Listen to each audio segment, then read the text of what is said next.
اعوذ باللہ من الشیطان الرجیم بسم اللہ الرحمن الرحیم۔ شروع کرتا ہوں اللہ کے پاک نام سے جو بڑا مہربان نہایت رحم کرنے والا ہے۔ خواتین و حضرات، مجھے اللہ تعالیٰ سے پوری امید ہے کہ آپ لوگ جہاں کہیں بھی ہوں گے خیر و عافیت کے ساتھ ہوں گے، اللہ تعالیٰ کی نعمتیں اور برکتیں سمیٹ رہے ہوں گے۔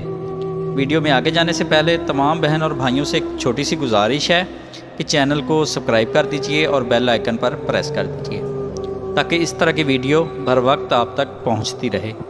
تو چلتے ہیں آج کی ویڈیو کی جانب۔ آپ جو سوچتے ہیں آپ وہی ہیں، اپنی سوچوں کا انتخاب خود کریں ورنہ کوئی دوسرا آپ کو اپنی فکروں میں ڈال دے گا۔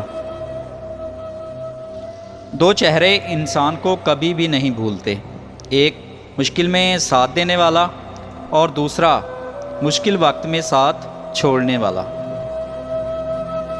اگر تم اسے نہ پا سکو جس کو تم چاہتے ہو تو اس کو ضرور پا لینا جو تمہیں چاہتا ہے، کیونکہ چاہنے سے چاہے جانے کا احساس زیادہ خوبصورت ہوتا ہے۔ بیوقوف عورت اپنے خامد کو اپنا غلام بناتی ہے اور خود غلام کی بیوی بنتی ہے، جبکہ عقل مند عورت اپنے خامد کو بادشاہ بناتی ہے اور خود بادشاہ کی ملکہ بن جاتی ہے۔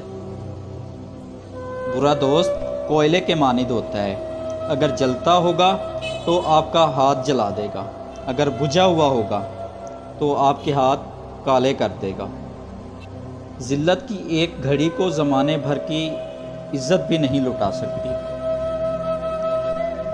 انسان حاصل کی تمنا میں لا حاصل کے پیچھے دوڑتا ہے، اس بچے کی طرح جو تتلیاں پکڑنے کے مشغلے میں گھر سے بہت دور نکل جاتا ہے اور نہ ہی تتلیاں ملتی ہیں نہ ہی واپسی کا راستہ۔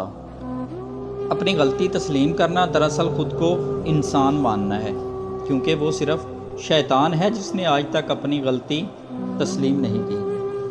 کسی کے ماضی پر اس کی تذلیل کرنے سے پہلے سوچ لو کہ کہیں اس کا ماضی تمہارا مستقبل نہ بن جائے۔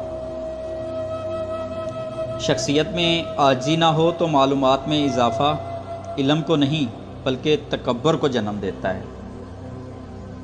تمہارے نفس کی بہتری کے لیے اتنا کافی ہے کہ تم ان چیزوں سے دور ہو جاؤ جو تمہیں دوسروں سے پسند ہیں۔ جس مرد کو تم سے پیار ہوگا وہ تمہارے سامنے دو حرکتیں کرے گا۔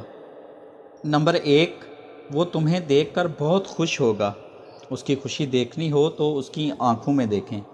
نمبر 2، وہ تم سے نظریں نہیں ملا پائے گا بلکہ شرمائے گا۔ یہ تھی ہماری آج کی ویڈیو۔ اگر ویڈیو اچھی لگے لائک شیئر اور ایک پیارا سا کمنٹ لازمی کریے گا۔ ملتے ہیں کسی اور ویڈیو میں۔ اللہ نگہبان۔